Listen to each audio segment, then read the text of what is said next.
Muy buenas tardes, último día del mes de marzo y más importante que eso, estamos en plena Semana Santa, semana que esperamos que haya una apertura de muchas personas a querer escuchar algo del mensaje de Dios y que como iglesia podamos llegar a muchos, aprovechando con este momento que sea de alguna manera una oportunidad, ¿sí? Lo digo ahora y después lo diré al final, pero por si acaso para no olvidarme, para mañana y pasado, jueves y mañana y el otro día, y el viernes, días de jueves y viernes santo, hemos pensado con Elsa volver a recordar los dos programas que hubo sobre el cántico de los cánticos del siervo de Isaías, Isaías 53. Elsa lo dio en dos programas, de manera que esos dos programas que fueron del mes de septiembre, los vamos a volver a escuchar, porque fueron muy ricos y para que realmente recordemos cómo la Biblia, desde los fondos de la historia, fue profetizando la manera en que el Señor Jesús iba a dar su vida por todos, ¿sí? Así que aviso eso, que vamos a pasar esos dos programas. Muy bien, y hoy elegí para hoy, bueno, justo esta semana también, los últimos días de Jesús, de acuerdo al Evangelio de Juan, con distintas personas. Lo tenemos acá con Marta primero, con María, con Marta después con los griegos que se acercaron a él y después con nuevos creyentes con distintos problemas. A ver si nos alcanza el tiempo, pero no vamos a leer pasajes completos, sino distintos momentos para pensar cómo vivía Jesús y qué hacía ya ahí inminente a su apresamiento. Vamos a empezar en Juan capítulo 11, sin el preámbulo. En tal caso otro día podemos leer el tema de la resurrección de Lázaro detenidamente. Pero cuando Jesús unos días después llegó a Betania, voy a leer desde el versículo capítulo 11, desde el versículo 21, porque me voy a centrar en las personas con las que se acercó en ese momento tan difícil. Ya Lázaro había muerto, ya él y los suyos lo sabían, no entendían por qué se habían retrasado en ir, y Jesús llega y se encuentra, dice, cuando en el 20, cuando Marta, la mayor, la realista, la que tenía, avanzaba primero y tenía a su cargo todos los trabajos, una personalidad muy especial, cuando Marta supo que Jesús llegaba, fue a su encuentro, pero María se quedó en casa. Señor, le dijo Marta a Jesús, si hubieras estado aquí, mi hermana no habría muerto, mi hermano no habría muerto, pero yo sé que aún ahora Dios te dará todo lo que pidas. No sé qué estaba pensando Marta cuando le decía eso. Tampoco creo que haya sido un reproche, sino una angustia, porque Jesús no había estado. Pero no sé qué pensaba cuando decía, Dios te dará todo lo que pidas. Y sabemos que no creía todavía. Pero Jesús le dijo, tu hermano resucitará, le dijo Jesús. Y ella, la apresurada, ya sé que resucitará en la resurrección, en el día final, respondió Marta. Ya entendía muchas cosas del Evangelio, casi todo. Entonces Jesús le dijo aquella gran declaración, yo soy la resurrección y la vida, el que cree en mí vivirá aunque muera. Todo el que vive y cree en mí no morirá jamás. Y le hizo la pregunta, ¿crees esto? Sí, Señor, yo creo que tú eres el Cristo, el Hijo de Dios, el que había de venir al mundo. Estaba bien parada, ella entendía la realidad del Señor. pero todavía faltaba un poco más, aunque sabía lo de la resurrección, ¿eh? Resucitará en el día final. Todos los hijos de Dios resucitaremos con Él en el día final. Después de decirle, dicho esto, estoy en el 28, Marta regresó a su casa y llamando a su hermana María, le dijo en privado, estaba lleno de gente ese velatorio, el maestro está aquí y te llama. Cuando María oyó esto, se levantó rápidamente y fue a su encuentro. No leo los detalles, en el 32, no había llegado todavía, Jesús estaba en la entrada o algo así. Cuando María llegó a donde estaba Jesús y lo vio, se arrojó a sus pies y le dijo, la diferencia, una razonó, pensó, María se arrojó a sus pies y le dijo, Señor, si hubieras estado aquí, mi hermano no habría muerto. La misma frase las dos hermanas. Al ver llorar a María y a los judíos que la habían acompañado, Jesús se turbó y se conmovió profundamente. En ningún otro lugar de los evangelios nos habla tanto del sentimiento de Jesús, ¿sí?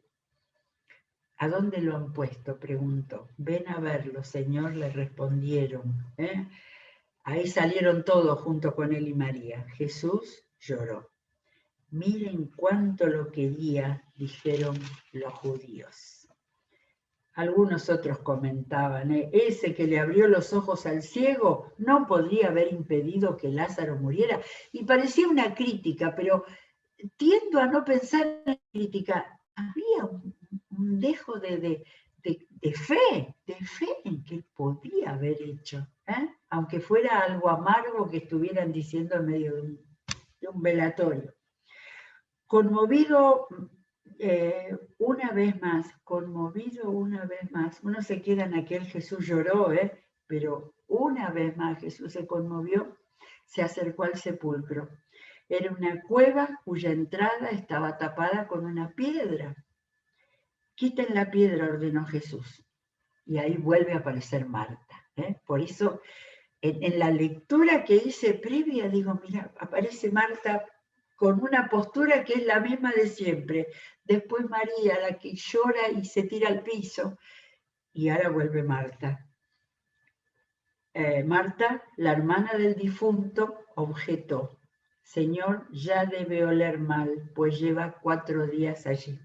Acá me sale el versículo de memoria de Reina Valera 60, y él ya, era una palabra que impresionaba tanto. 4 días allí, ya no hay nada que hacer, ya Marta, y ahí Marta, y todos los que estaban ahí, pero Marta especialmente, le dedicó la maravillosa frase que salía del corazón y de la certeza que tenía Jesús. No te dije que si crees, verás la gloria de Dios. ¿Cómo recibió Marta eso? No te dije que si crees, verás la gloria de Dios. ¿Habrá temblado profundamente en todo su ser pensando, va a hacer algo? Entonces quitaron la piedra y Jesús hizo otra vez algo increíble, porque oró para los demás. Padre, te doy gracias porque me has escuchado. Ya estaba hecho el milagro, Yo sabía que siempre me escuchas, pero lo dije por la gente que está aquí presente, para que crean que tú me enviaste. Dicho esto, gritó con todas sus fuerzas, Lázaro, sal fuera. El muerto salió, el muerto, el de Juan todavía no, parecía que no lo podía decir, el resucitado salió con vendas en las manos y en los pies y el rostro cubierto con un sudario. Quítenle las vendas y dejen que se vaya, les dijo Jesús. Qué lástima que Juan no nos contó que fue lo primero que Lázaro dijo. quizás no era importante, porque lo importante es lo que acababa de pasar. El milagro de la resurrección, impresionante, pero todo lo que, el trato de Jesús con Marta, con María, y la revelación mayor fue a Marta, la que, aunque entendía toda la doctrina perfecto, Marta tenía que creer adentro de su corazón, que era donde más le costaba. Le era más fácil la mente, pero le costaba más su corazón, quizás. Había que estar ahí, ¿eh? Estamos hablando desde acá lo que era en ese momento, pero todo lo que creía acerca de Jesús era la realidad. Le faltaba saber que la fe máxima que ella pudiera tener en Jesús, que tenía el poder de resucitar a su hermano, le haría ver la gloria de Dios. Y no es un versículo fácil, ¿eh? Es para tomarlo, meditarlo y aplicarlo a todas las cosas en las cuales tenemos que desarrollar una fe en Jesús que nos puede mostrar la gloria de Dios. Qué lindo, Dios mío. Bueno, me cambio porque estoy buscando momentos y personajes. En el capítulo siguiente, siempre me gustó, versículo 20, la aparición apenas, que no sabemos mucho, de unos griegos. El haber marcado Juan, especialmente entre los que habían subido a adorar en la fiesta, ya había, en la página anterior está la entrada a Jerusalén. Ya estaba Jesús en esta semana. Entre los que habían subido a adorar en la fiesta había algunos griegos. Estos se acercaron a Felipe, que era de Betsaida de Galilea, ¿se acuerdan? Felipe, el primero que cuenta Juan 1, que fue a buscar a su amigo Natanael. Le pidieron, Señor, queremos ver a Jesús. ¿Venían de Grecia? No lo sé. Felipe fue a decírselo a Andrés y ambos fueron a decírselo a Jesús. De a dos, ¿eh? ¿Qué dijo Jesús? Y habrán dicho, Señor, unos griegos quieren verte, quieren conocerte. Jesús dijo, ha llegado la hora de que el Hijo del Hombre sea glorificado. Ciertamente les aseguro que si el grano de trigo no cae en tierra y muere, se queda solo. Pero si muere, produce mucho fruto. El que se apega a su vida, la pierde. En cambio, el que aborrece su vida en este mundo, la conserva para la vida eterna. Estaba dando nuevamente la semilla de la enseñanza del discipulado. Esto estaba hablando para un discípulo. Un discípulo tenía que saber esto. Tenía que saber entregarle a él su vida, para que una nueva vida surja. No era para una muerte física, pero para que una nueva vida que Jesús da surge. Estaba enseñando. A lo mejor Andrés y Felipe fueron y después le explicaron eso a los griegos. O los griegos estaban ahí cerquita escuchando. Quien quiera servirme debe seguirme, y donde yo esté, allí también estará mi siervo. A quien me sirva, mi Padre le honrará. Nunca subrayé este versículo, pero quien quiera servirme debe seguirme, y donde yo esté, allí también estará mi siervo. Cuando sentimos que Dios nos mueve a algo, es para que nosotros estemos con Él, haciendo lo que Él quiere. Me parece que esto es lo que, por lo menos, me dice Juan 12:26. Ahora, y acá Jesús abre el corazón, no sé cuánto, pero hacía muy poquito que había vivido ese momento de emoción con Lázaro. Ahora todo mi ser está angustiado. Abre su corazón. ¿Y acaso voy a decir, Padre, sálvame en esta hora difícil? Si precisamente para afrontarla he venido. ¿Sí? Esto es una oración de Jesús al Padre. Es la oración del Getsemaní. Es la oración de cuántas noches solas con Jesús había había estado Jesús con el Padre. Y termina con ese momento de volcar su emoción, sus sentimientos. Padre, glorifica tu nombre. ¿Y qué pasó?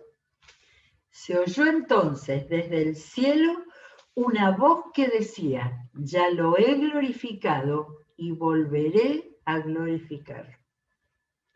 No sé si esto era para la gente o si era para Jesús solamente. La multitud que estaba allí y que oyó la voz decía que había sido un trueno. Otros decían que un ángel le había hablado. Confusión, ¿eh? ¿Cuántas veces cuando Dios habla en confusión? Jesús dijo, esa voz no vino por mí, sino por ustedes. Lo mismo que había dicho en la oración por la resurrección de Lázaro. Lo mismo.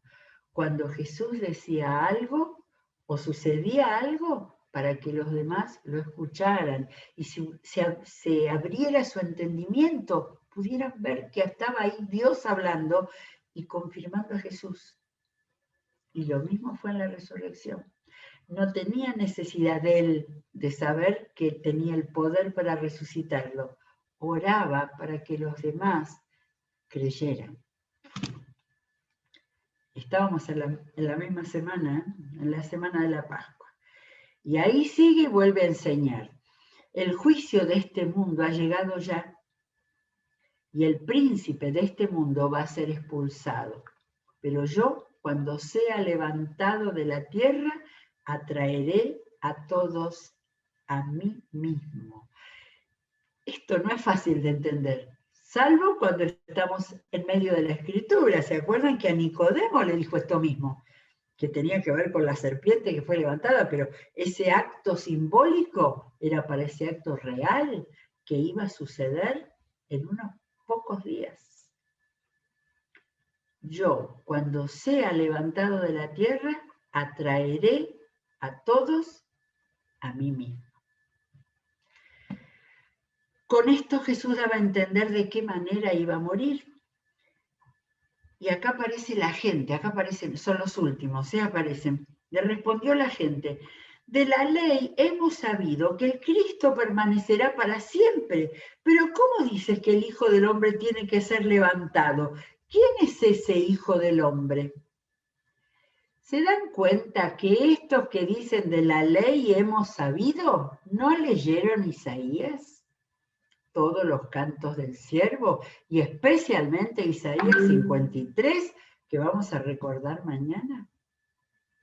De la ley, ven como uno toma de la ley de Dios, de la palabra de Dios, lo que le parece, lo que le gusta, lo que entiende, también lo que entiende. Y Jesús volvió a enseñar. En ese momento, ¿se dan cuenta? Nosotros creo que tenemos una idea de Jesús divino todo el tiempo. No, Jesús se conmovía, se angustiaba, seguramente tenía mucho miedo por lo que iba a sufrir físicamente y espiritualmente, porque iba a cargar con el pecado de la humanidad en su acto. Pero a pesar de eso, del momento de emoción de sentir la voz del Padre hablándole a él, vuelve a enseñar. Ustedes van a tener la luz, solo un poco más de tiempo, les dijo. Caminen mientras tienen la luz antes de que los envuelvan las tinieblas. El que camina en las tinieblas no sabe a dónde va. Mientras tienen la luz, crean en ella para que sean hijos de la luz. Personalmente no puedo dejar de pensar en este tiempo que pasan tantas cosas malas en todo el mundo y que hay gente que busca a Dios y hay gente que ni piensa en Dios, porque las ideologías lo han hecho dejar a Dios de lado, a no reconocerlo, a no tenerlo en cuenta para nada. Y entonces él está diciendo, cuidado, porque era ese momento, pero esto se puede aplicar también acá. El que camina en las tinieblas no sabe a dónde va. Mientras tienen la luz, la luz de Jesús, mientras tengan la palabra de Dios para leerla y encontrarlo, crean en ella para que sean hijos de la luz. Es un llamado. Jesús estaba haciendo un llamamiento a la gente que estaba ahí y que le faltaba un cachito para creer, porque habían sabido de la resurrección de Lázaro, porque lo habían escuchado, pero como tantos hoy cerca nuestro, le falta un poquito o mucho para creer. Y qué interesante esto que cuenta Juan. Cuando terminó de hablar, se fue y se escondió de ellos. Ya no iba a hablar más, ya no iba a enseñar más. No, había un pedacito más, que nos va a alcanzar el tiempo para leerlo.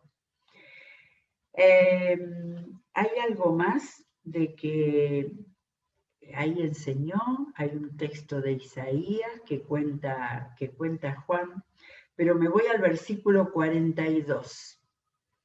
Sin embargo, muchos de ellos, incluso de entre los jefes, creyeron en él, pero no lo confesaban porque temían que los fariseos los expulsaran de la sinagoga.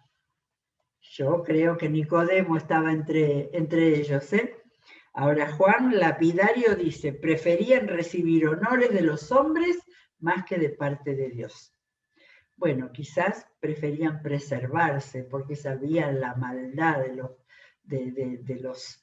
los jefes, de los religiosos, para poder después servir a Jesús cuando él hubiera resucitado. Por ejemplo, Nicodemo. Y Jesús volvió a predicar. El que cree en mí, clamó Jesús con voz fuerte, cree no solo en mí, sino en el que me envió. Y el que me ve a mí, ve al que me envió. Yo soy la luz del mundo que ha venido al mundo, para que todo aquel que crea en mí no viva en tinieblas. Si alguno escucha mis palabras, pero no las obedece, no seré yo quien lo juzgue, pues no vine a juzgar al mundo, sino a salvarlo. Yo creo que nunca había hablado tan claro de la salvación, de la noción de salvación. Vine a salvarlo. El que me rechaza y no acepta mis palabras, tiene quien lo juzgue. La palabra que yo he proclamado lo condenará hasta el día final. Yo no he hablado por mi propia cuenta. El Padre que me envió me ordenó qué decir y cómo decirlo. Qué decir y cómo decirlo. Y sé muy bien que su mandato es vida eterna. Así que todo lo que digo es lo que el Padre me ha ordenado decir. Qué fuerte y qué interesante que esto es lo último, por lo menos, que nos cuenta Juan. Todo lo que sigue, capítulo 13, 14, el 13 son todos acontecimientos, la última cena, la traición de Judas, y después en el 14, 15, 16 y 17 está la conexión extraordinaria con sus hombres, con sus apóstoles. De manera que este es el último mensaje que tenemos de Jesús así, al pueblo. Y ahí se habían acercado estos que estaban ahí y que todavía le faltaba lo que él dijo, confesar de su fe. Y en esta última exposición que Jesús dio a la gente, habló de que él había venido a traer la salvación. Por supuesto que su palabra iba a condenar a los que no quisieran creer, a los que quisieron que los mataran, Pero él centró la atención para esa gente que eran israelitas que traían la fe antigua de Israel, para volver a recalcarle lo que muchas veces había dicho, pero volver a recalcarle. Es el Padre, es el Dios de Israel, es el Dios al que ustedes creen que siguen los religiosos, los que tienen una religión y siguen a una iglesia, pero el Padre es el que está haciendo esto, de mandarlo a Jesús para salvar, y el que después iba a tener a su cargo el final, con aquellos, con la vida eterna, aquellos que hayan creído en Jesús, y con la condenación final a los que no quisieron. Ahora acá, a estos que lo tenían ahí, en cuerpo y espíritu, les habla nuevamente que Él es la luz. Quizás la más hermosa de las metáforas que Jesús usó sobre sí mismo, que dijo tantas, la luz, el pan, la resurrección, el agua de vida y qué sé yo cuántas más. La luz es la más clara, quizás sí, la más clara para que entendieran. Él estaba diciendo, yo soy la luz, yo estoy aquí, créanme ahora porque los he venido a salvar. Que la verdad que nunca me había dado cuenta que este es el último mensaje a la gente, esa multitud que siempre tenemos en los relatores del Evangelio, de explicar que lo seguían, que lo escuchaban. Y esto es lo que quiso decirles en el último tiempo. Después, lo que viene en 14, 15, 16... y en la oración de Jesús final, que la escucharon sus apóstoles y que Juan la escribió para que pudiéramos leerlas, estaba el corazón de Jesús dedicado a discipular, a que toda esa gente que las habían llamado pomposamente apóstoles, que quiere decir enviados, pero lo que tenían que ser realmente es discípulos. Bueno, hasta aquí llegamos con la preparación para la Semana Santa, que será, esperemos, días en los que el Señor se revele en todo lo que la Iglesia de Cristo, los hijos de Dios de la Iglesia de Cristo hagan, ¿sí?